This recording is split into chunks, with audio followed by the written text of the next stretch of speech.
Bonjour les Itata et soyez les bienvenus dans votre rendez-vous avec l'actualité. Écoutez ça, samedi 18 mars prochain aura lieu à l'écolieu de Tivoli un événement qui porte sur la sensibilisation à l'environnement. Et pour nous en parler de cette deuxième édition du Déclic Matinique, nous recevons aujourd'hui l'une de ses initiatrices.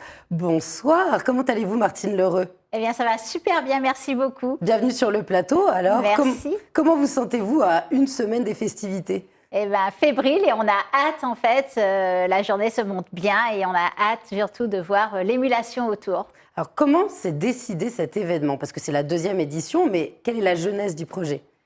Nous avions envie de mettre le climat au centre des débats. Il est pour nous trop absent. Et en fait, pourtant, on ressent ses effets déjà pour nous et à travers le monde.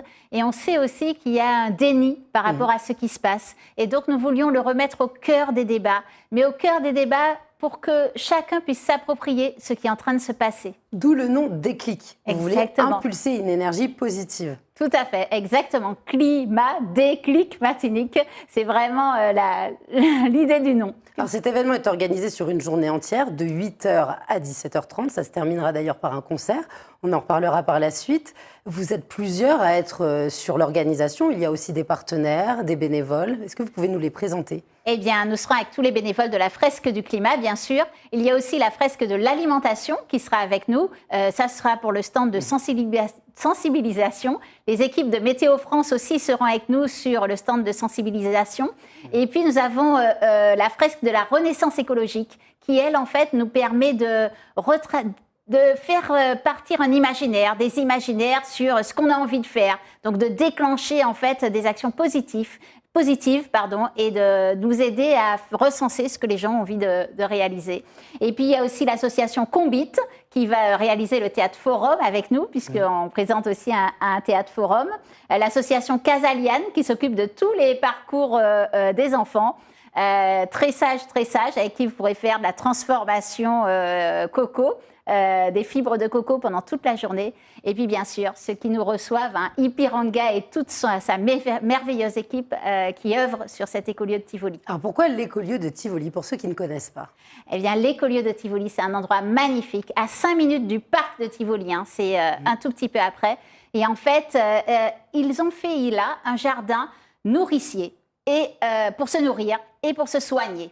Et il l'explique, en fait, il montre comment on réalise ça et comment on fait un projet très intégré avec du compostage, mais aussi ils sont tous, vous savez, au bord d'une rivière et du coup très intégré avec l'ensemble de l'écosystème. Et donc, comment arriver à se nourrir simplement, comment arriver à faire pousser les choses simplement et comment arriver à s'approprier aussi avec des recettes simples ce qu'on fait pousser. Eh bien, c'est toute l'information et tout l'apport que va vous donner aussi Ipiranga.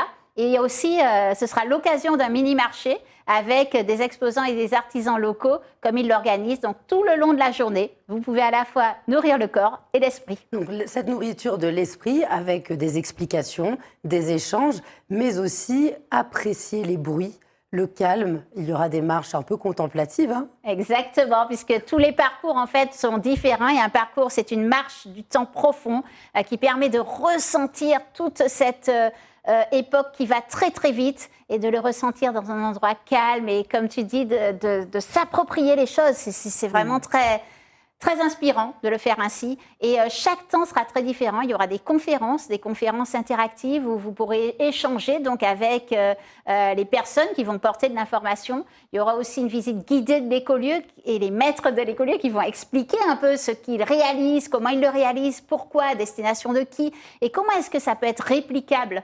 Parce qu'on sait que pour lutter contre tout ça, le climat, c'est un symptôme de nos sociétés. Et pour arriver vraiment à créer un contrepoids, à créer quelque chose qui va plus lentement, qui soit plus doux, plus respectueux à la fois de l'environnement, de la nature et de l'être humain, eh bien, il faut des unités comme celle-ci, des plus petites unités qui se pensent et qui peuvent malgré tout arriver à nourrir et soigner des quartiers entiers. Alors, cette mise en œuvre de ce projet, c'est 9 parcours. Oui. qui commence dès le matin. Les personnes peuvent venir soit pour une, soit pour deux, soit pour trois. C'est ouvert à tous et à tous les âges. Oui, ouvert à tout le monde, c'est gratuit, c'est pour adultes et enfants. Donc il y a des parcours spécifiques adultes, des parcours spécifiques enfants, même si les enfants peuvent participer bien sûr au parcours adulte. Et tout le monde sera bienvenu. Vous pouvez passer toute la journée si vous en avez envie. Il y aura des thèmes à chaque fois très différents et des apports très différents. Et pourtant, vous ferez quand même toutes les activités. Alors, je vous propose qu'on regarde une vidéo qui présente un petit peu la sensibilisation à cet enjeu qu'est le réchauffement climatique et on pourra en parler ensuite.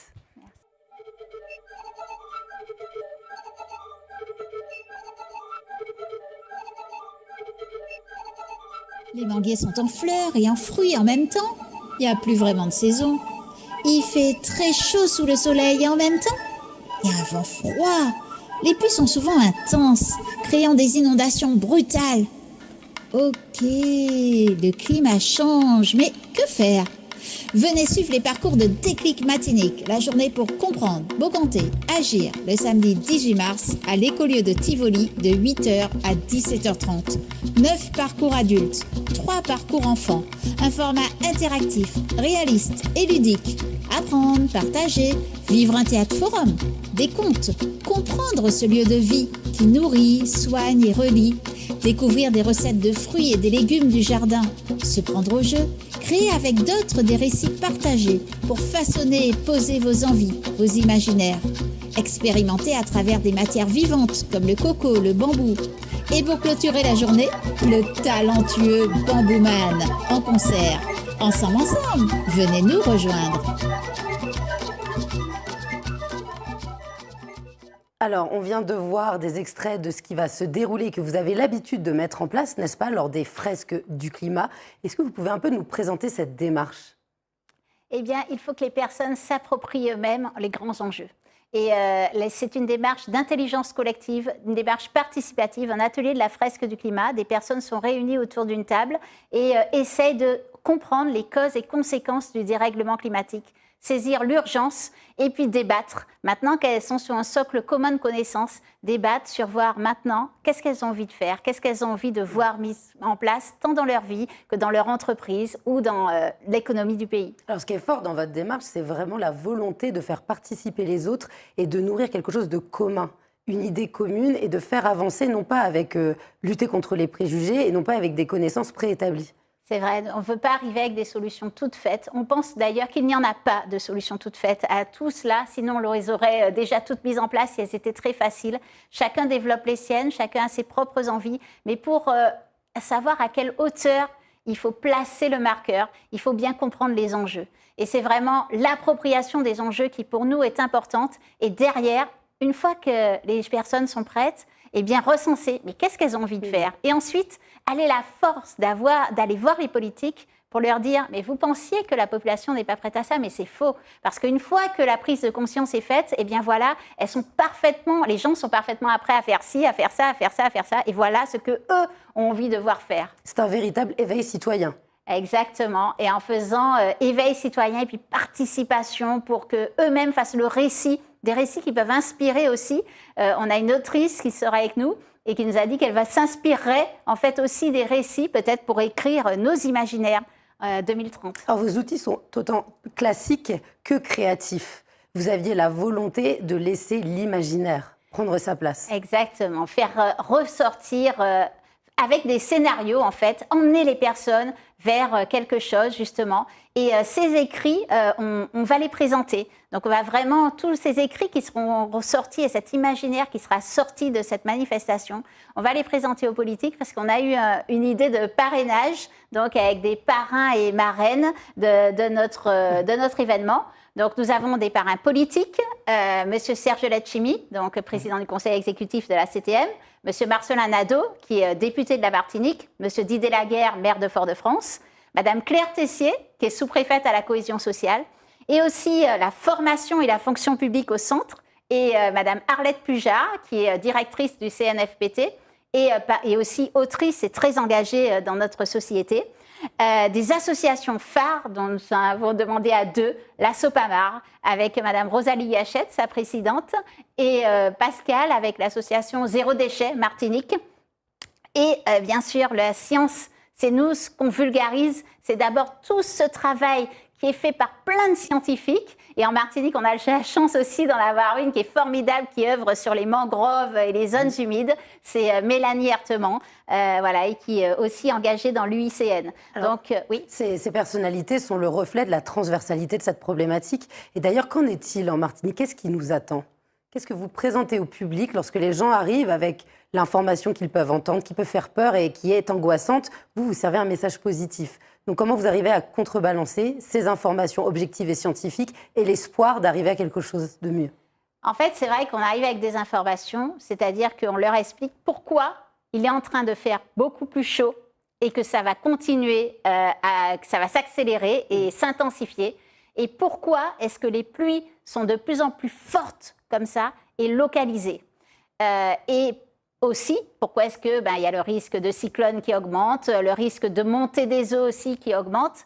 Et si vous voulez, on le fait en fait avec un cheminement, de manière à ce qu'elles s'approprient bien les notions et comprennent que tout ça, c'est mécanique et physique. Voilà. Et une fois qu'elles se sont appropriées ça, vous voyez, le côté positif va sortir des personnes elles-mêmes. Et c'est ce qui est important en fait, c'est que là on dit voilà, on en est à ça. Maintenant, comment est-ce qu'on pourrait faire pour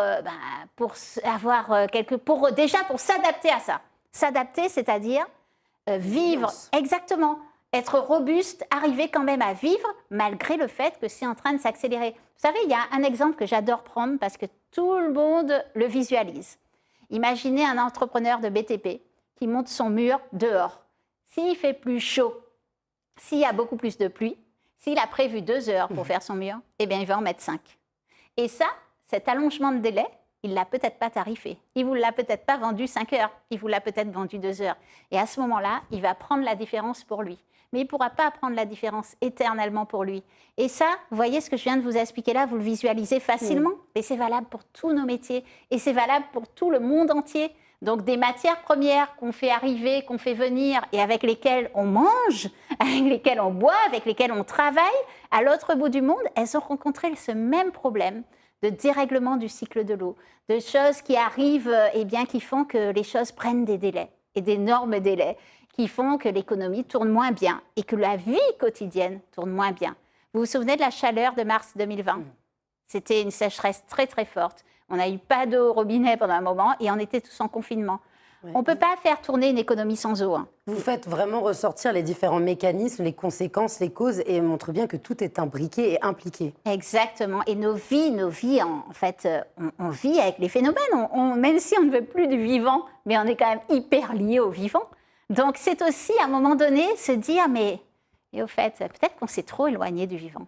Peut-être qu'il faudrait tout simplement qu'on s'en rapproche un peu plus pour se réapercevoir un peu mieux des choses, réapprendre à regarder les éléments et à les écouter, réapprendre cette robustesse de la nature, en fait, toutes les leçons qu'elle pourrait nous donner, au lieu de considérer il faut détruire pour mettre un parking et des zones commerciales. Donc cette sensibilisation se fait en plus dans une humeur festive. Il y aura d'ailleurs un concert à la fin de la journée pour montrer qu'on est là pour réfléchir ensemble, pour progresser ensemble, mais aussi pour être optimiste. Voilà, le propre de l'homme, c'est quand même d'être optimiste. Et nous, on a quand même envie de vivre et de vivre le plus heureux possible. Donc, mais on peut pas vivre dans le déni. Donc, il faut vivre dans la conscience. Et dans la conscience, plus on va anticiper, plus on va se préparer, eh bien, plus on aura des possibilités et moins on sera vulnérable à ça. Donc, c'est vraiment ensemble. Construisons quelque chose, préparons quelque chose, bénéficions de ceux qui ont déjà commencé à construire. Ce n'est pas tout qui est à construire. Il y a déjà plein d'initiatives en Martinique que l'on peut fédérer, répliquer et qu'elles soient dans tous les quartiers pour justement être plus robustes, plus forts ensemble. Et pour les citoyens qui s'intéressent donc à cet événement, cette deuxième édition, on peut trouver les informations sur Internet, sur les réseaux sociaux. Vous pouvez nous rappeler le contact? Oui, exactement. Donc sur le Facebook de la Fresque du Climat Martinique, vous trouverez tout sur la Déclic Martinique, sur le Facebook de l'écolieu de Tivoli également. Voilà. Et sinon, il y a mon mail contact@strategierésilience.com où on vous pourra vous donner tous les détails si vous en voulez des supplémentaires. Mais si vous tapez Déclic Martinique, vous trouverez. Alors, nous rappelons la date, samedi 18 mars, de 8h à 17h30, un événement festif, participatif, créatif. Oui. Je crois qu'il y a les trois adjectifs importants. Et qui finira par le concert de Bambooman, Voilà. vraiment, qui sera génial, qui fait plein de choses avec le bambou, de magnifiques sonorités, vous verrez. À venir découvrir. Ouais. Eh bien, merci beaucoup, Martine Heureux, d'être venue parmi nous. Je vous souhaite donc une deuxième belle édition de ce festival. Merci. Je vous dis à très vite. Merci de nous avoir suivis, les Itata. Et je vous dis à très vite pour un prochain Écoutez ça.